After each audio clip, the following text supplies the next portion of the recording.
திருச்சிற்றம்பலம். உலகத்திலுள்ள அனைத்து தமிழ் சொந்தங்களுக்கும் அடியேனுடைய பணிவான வணக்கங்களை முதற்கண் தெரிவித்துக் கொள்கின்றேன். வேதத்தினுடைய பயன்களாக விளங்கக்கூடியது அறம், பொருள், இன்பம், வீடு. இந்த 4 வகை பயன்களில் முதல் 3 பயன்களாக விளங்கக்கூடிய அறம், பொருள், இன்பம் என்ற 3ஐயும் திருவள்ளுவ தேவநாயனார் அறத்துப்பால், பொருட்பால், இன்பத்துப்பால் என்று 3ஆக வடிவமைத்து நமக்கு வழங்கியுள்ளார்கள்.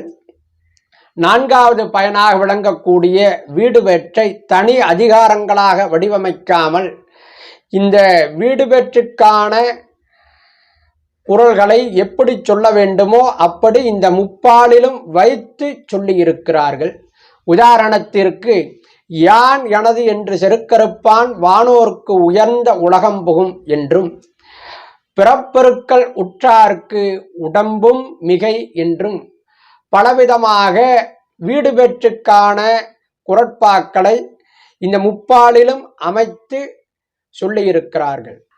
ஆனால் நம்முடைய மூதாட்டியாக விளங்கக்கூடிய அவ்வை பிராட்டி இந்த வீடு பெற்றுக்கு என்று தனி நூலை பாடியிருக்கிறார்கள். அந்த நூலின் பெயர் ஔவையின் ஞானக்குறள். இந்த நூல் முழுவதும் யோக சாஸ்திரத்தின் அடிப்படையில் உருவாக்கப்பட்டது, ஞானத்தின் அடிப்படையிலும் உருவாக்கப்பட்டது. இந்நூலை புரிந்து கொள்வதற்கு திருமந்திரத்தோடு இந்நூலை ஒப்பிட்டு பார்த்தால் மிகவும் அற்புதமான ஞான கருத்துக்களை தன்னகத்தே கொண்ட ஒரு அருமையான நூல் ஔவையின் ஞானக்குறள். இந்த நூலில் வரக்கூடிய ஒரு அதிகாரம்தான் உடம்பின் பயன். அந்த உடம்பின் பயன் என்று சொல்லப்படக்கூடிய அதிகாரத்துக்கு கீழ் ஒரு திருக்குறளை நாம் சிந்திப்பதற்கு அவ்வை பிராட்டியுடைய குருவருளும் திருவிடைமருதூர் மகாலிங்க பெருமானுடைய வற்றாத தனிப்பெரும் கருணையும் கூட்டி வைத்திருக்கின்றது.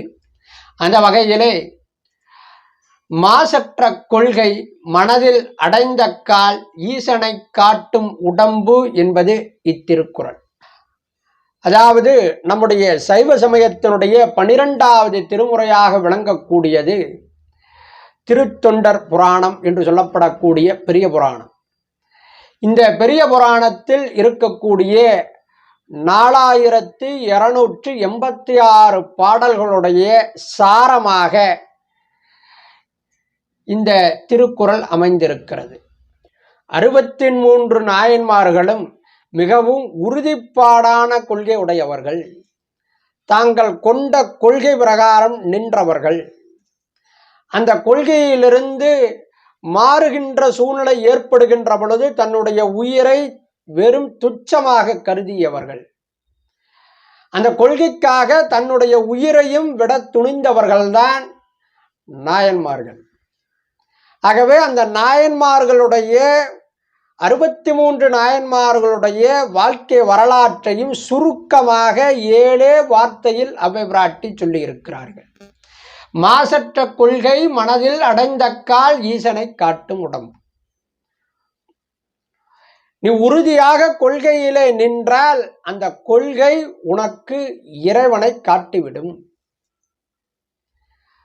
ஆனால் அந்த கொள்கை என்பது எப்படி இருக்க வேண்டும் என்றால் இறைவனை சார்ந்து இருக்க வேண்டும், மாசற்றதாக இருக்க வேண்டும் என்று குறிப்பிடுகிறார்கள்.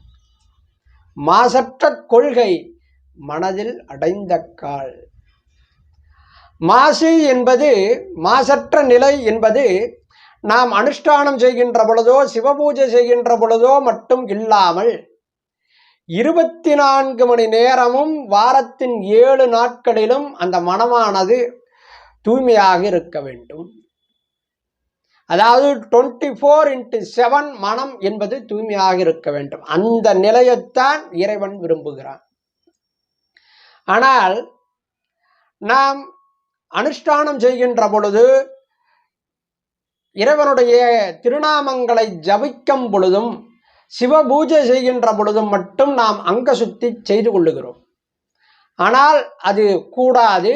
24 மணி நேரமும் வாரத்தின் 7 நாட்களிலும் மரணம் அடைகின்ற தருணம் வரையும் இந்த மனம் என்பது தூய்மையாக இருக்க வேண்டும். அதுதான் மாசற்ற கொள்கை. அதை நீ கடைபிடித்தால் நீ மரணத் தருவாய்க்குள் இந்த உடம்போடு நீ இருக்கும் பொழுதே இந்த உடம்பு ஈசனை காட்டிவிடும் என்பதுதான் அவ்வை பிராட்டியுடைய அருள்வாக்காக அமைந்திருக்கிறது. ஆகவே 4286 பாடல்களையும் ஒன்று திரட்டி 7 வார்த்தைக்குள் அடக்கி இருக்கிறார்கள் என்பதால் இது எவ்வளவு பெரிய ஞான நூல் என்பது இதன் மூலமே நாம் உணர்ந்து கொள்ள முடியும் என்று கூறி இந்த அளவிலே இன்றைய சிந்தனையை பூர்த்தி செய்து அமைகிறேன். நன்றி, வணக்கம், திருச்சிற்றம்பலம்.